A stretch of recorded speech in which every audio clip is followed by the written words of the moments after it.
Shri Dharmendra Yadav G.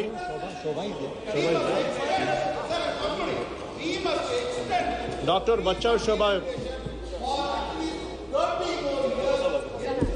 Yes madam, your mic is on, please speak.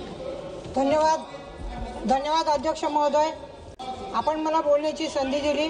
मी आज माझ्या संसदीय क्षेत्र धुळे येथील जल संकटाच्या गंभीर समस्येकडे लक्ष वेधण्यासाठी उभी आहे। केंद्र शासनाने जल जीवन मिशन ने प्रत्येक घरापर्यंत पिण्याचे पाणी पोहोचवण्याचं वचन दिलं होतं, हर घर नल हर घर जल। पण दुर्दैवाने हे मिशन आज केवळ एक अपूर्ण स्वप्न बनले आहे। सरकार अभिमानाने दावा करते की संपूर्ण देशामध्ये 78% घरांना, त्याचप्रमाणे महाराष्ट्रातील 87% घरांना आणि माझ्या धुळे क्षेत्रातील 99% घरांना जल जोडणी उपलब्ध करून देण्यात आले आहे। परंतु माझ्या क्षेत्रातील लाखो लोकांसाठी ही वास्तव स्थिती खूप दूर आहे। सत्य हे आहे की धुळे ग्रामीण आणि शिंदखेडा ग्रामीण भागांमध्ये केवळ 8 ते 12 दिवसातून एकदा किंवा दोनदा पाणी येतं आणि त्याचप्रमाणे बागलाण व मालेगाव भागात आठवड्यातून फक्त 2 वेळा पाणी पुरवठा केला जातो।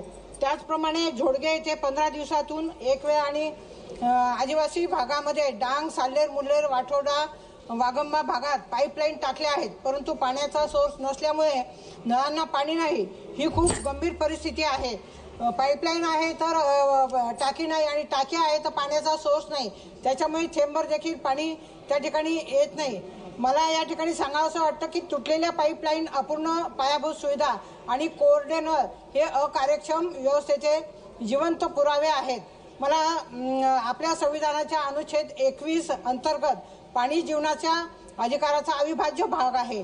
माननीय अध्यक्ष महोदय, मी आपल्या माध्यमातून सरकारला विनंती करते की जलसंकटाच्या निवारणासाठी जलजीवन मिशनच्या कामांचे संपूर्णपणे ऑडिट करून चौकशी करावी व अपूर्ण कामे पूर्ण करण्यासाठी सुधारित कामांसाठी बजेट तरतूद करण्यात यावी आणि